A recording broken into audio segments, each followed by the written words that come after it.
I glued some bits of cardboard together, made myself a big piece, then I carried it down to the beach, bank holiday weekend, bystanders, an audience of sorts.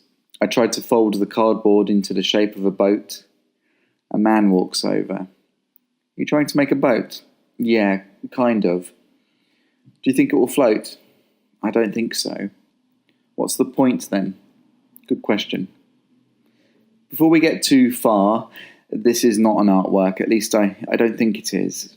I mean, it could be, and maybe this introduction is some kind of ironic misdirection. I'm not sure I am able to judge for myself anymore which one it is. In some ways, this is an assessment of my current practice, a response, a challenge, a counterpoint. So here's a little context. It starts in 2018 when I built a cardboard canoe. In part, that boat was designed to fail. That's why I used cardboard, but despite the cardboard, it worked. I mean, it eventually sank, but I was on the canal for an hour before the water got in. Some paint or a layer of varnish, and it probably would still be around.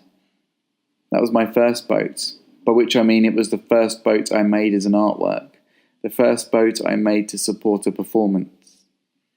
That boat changed everything, completely shook the course of my practice and what I thought my art was and could be.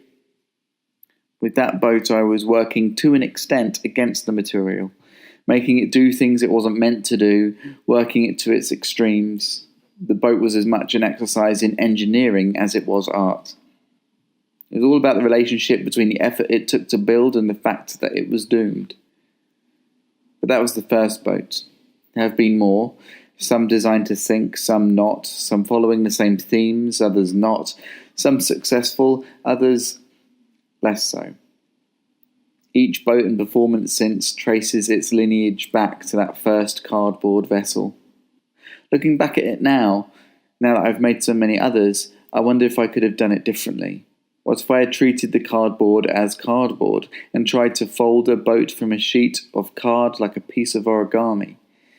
What if by gluing it together to make a frame and building up the whole layer by layer was cheating? What if instead the failure was immediate? What if I built a boat designed to fail and it really did fail?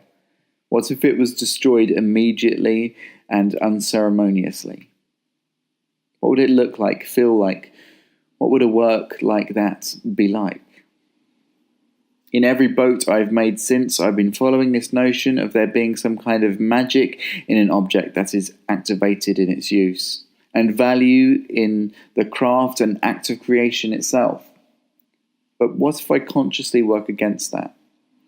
What if I reject craft? What if using it destroys it immediately? What if I knew and intended for that to happen? Would it have any value then? Would it have any magic then? So this, whatever this is about testing the limits of some core premise behind my practice.